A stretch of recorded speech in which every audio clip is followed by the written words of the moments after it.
Baik, Pak Wisnu, terima kasih. Selamat malam. Malam. Saya sesuai dengan daftar pertanyaan yang saya sudah kirim ke Pak, saya salah satu peserta PKN tingkat 2 di BPSDMD Jawa Tengah. Dan saya melihat beberapa item Jawa Tengah khusus untuk kompetensi beberapa tahun ini mendapat juara 1 dari BKN Award. Itu artinya analisa saya bahwa semua langkah BKD Jawa Tengah sudah lakukan. Contohnya tahun 2019 nilai sistem merit di BKD Jawa Tengah sudah mencapai 280. Kami NTT masih rendah Pak, 161. Jika Pak tidak keberatan bisa membagi strategi apa yang sudah dilaksanakan di Jawa Tengah. Itu yang pertama. Yang kedua, Provinsi NTT sekarang sedang membenahi sistem merit. Untuk pejabat eselon 2, 3, dan 4 kami sudah uji kompetensi, namun untuk pejabat pelaksana masih sangat sedikit, baru 5,35%. Untuk itu, saya dalam rancangan percobaan saya ini, saya ingin untuk melakukan uji kompetensi untuk setiap ASN yang ada di Provinsi NTT. Saya membaca beberapa proper dari peserta pengawas yang mengikuti pelatihan pengawas maupun administrator. Ada satu, Pak Ari, Dr. Ari kalau saya tidak salah, beliau sudah membuat sistem manajemen talenta. Talenta, betul. Ya. Nah, untuk itu saya mohon masukan Bapak untuk bagaimana Jawa Tengah melakukan penilaian kompetensi dalam rangka penerapan sistem merit. Itu yang kedua. Yang ketiga, dalam diskusi ini, jika Bapak tidak keberatan, kira-kira dukungan apa yang bisa Bapak berikan kepada saya dalam rangka proyek perubahan saya, yaitu penilaian kompetensi untuk mewujudkan sistem merit di pemerintah Provinsi NTT. Mungkin Bapak bisa mendukung dalam hal strategi-strategi apa yang sudah dilakukan yang bisa kami di NTT laksanakan. Dan pertanyaan terakhir, Pak, jangka panjang kemarin saya sempat berdiskusi dengan BKN. BKN meminta jangka panjangnya kita harus sinergi antara nilai kompetensi yang kita dapat dengan si ASN yang ada di BKN. Nah, mungkin beberapa hal ini saya mohon penjelasan Pak Wisnu untuk kami BKD NTT. Kami pernah mendapat juara 2 tahun 2020 di bawah Jawa Tengah. Namun tahun ini kami mungkin progresnya kurang bagus. Jadi kami belum mendapat di kompetensi. Mungkin ini yang bisa saya jelaskan, Pak. Terima kasih. Baik, Bu Ina. Bu Ina, saya juga terima kasih Bu Ina ikut di tim 2 ya di pemerintah Provinsi Jawa Tengah, betul ya? Iya. Jadi kebetulan kemarin juga ada masukan dari beberapa tim WI gitu. Kalau Bu Ina mungkin nanti minta untuk diberi masukan-masukan terkait proyek perubahan, istilahnya apa sekarang itu, gitu ya, proyek perubahan di tim 2 ini. Begini Bapak Bu Ina, sistem merit di pemerintah Provinsi Jawa Tengah ini nilainya memang 287 sebenarnya, 287. Dan itu memang sistem merit yang kita lakukan itu tidak terlepas dari apa yang ditetapkan atau apa yang dicanangkan oleh Pak Gubernur Jawa Tengah. Pada saat itu kita membangun istilahnya itu sebetulnya itu talent scouting. Namanya talent scouting, waktu itu masih embrio sekali. Jadi kami memiliki aplikasi cukup banyak dan aplikasi ini saya berikan kepada kabupaten kota free. Tidak usah bayar. Bahkan di pemerintah instansi lain, di provinsi lain yang mau minta ke kami, saya berikan. Tanpa biaya sama sekali, ambil saja. Akhirnya apa? Dampaknya sekarang mulai pertama kali itu absensi itu, PNS kita itu rajin sekali. Jam 7 sebelum jam 7 itu sudah datang ke kantor. Walaupun mungkin di kantor mungkin agak santai-santai, ada yang mungkin sikapnya bermacam-macam.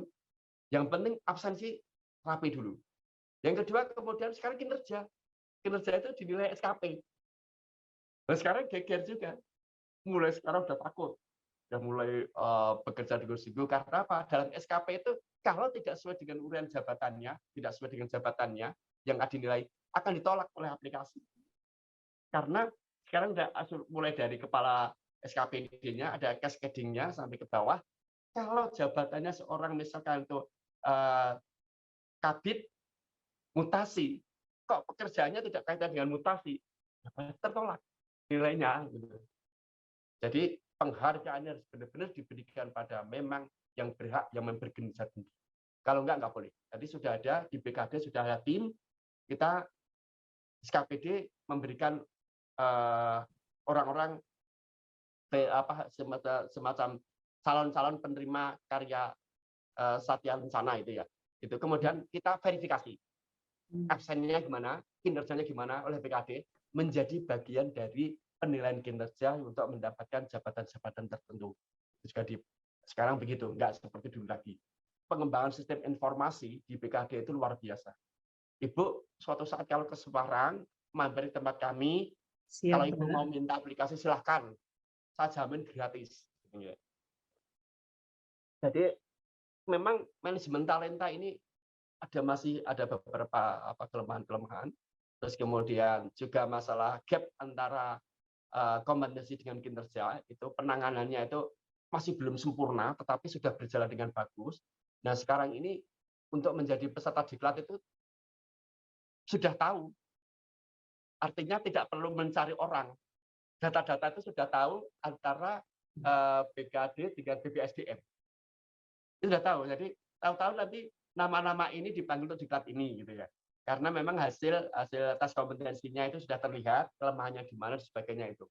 Ya, sekarang tidak lagi berkumpul membuat analisis kebutuhan diklat, enggak semacam itu. Jadi diklat benar-benar untuk mendukung kinerja ASN dan mendukung kinerja visi misi kepala daerah. Sudah mulai sekarang ini. Itu terjadi sekitar 2019, kemudian sekarang 20, 21 itu sudah mulai berkembang. Dulu sebelumnya itu belum, masih sering kumpul analisis kebutuhan diklat, pembuatan sumber diklat itu sering sekali. Akhirnya ya kebutuhan diklat itu tidak sesuai dengan apa yang diharapkan oleh SKPD masing-masing. Dan yang dikirim pun cenderung orang-orang yang ngantuan di kantor ngantuk itu, nyepet-nyepeti, udah suruh diklat aja lah gitu. Yang bagus-bagus malah nggak pernah diklat. Sekarang tidak, gitu. Kalau diklat itu bermanfaat betul untuk meningkatkan kompetensi ASN.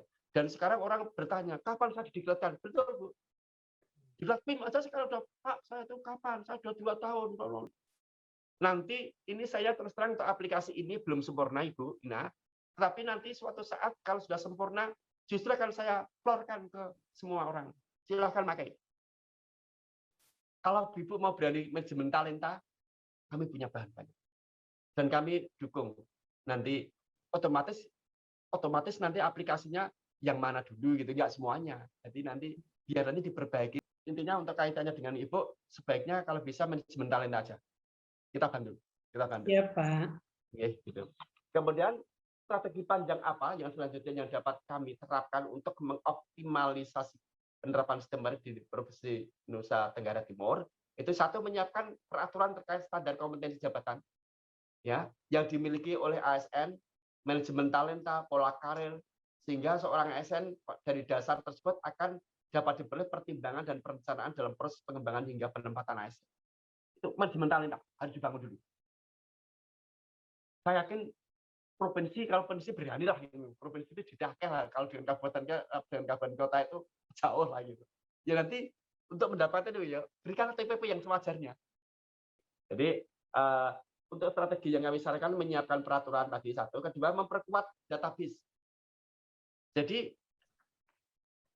informasi tentang kepegawaian itu database-nya harus ada di BKD lengkap, harus kita punya. Jangan sampai database itu salah. Sehingga kalau manual jelas salah lah, banyak sekali kelemahannya. Tetapi kalau menggunakan aplikasi itu enak sekali. Kalau saya ditanya Pak Gubernur, bulan ini yang pensiun berapa? Saya nggak perlu tanya, bisa nggak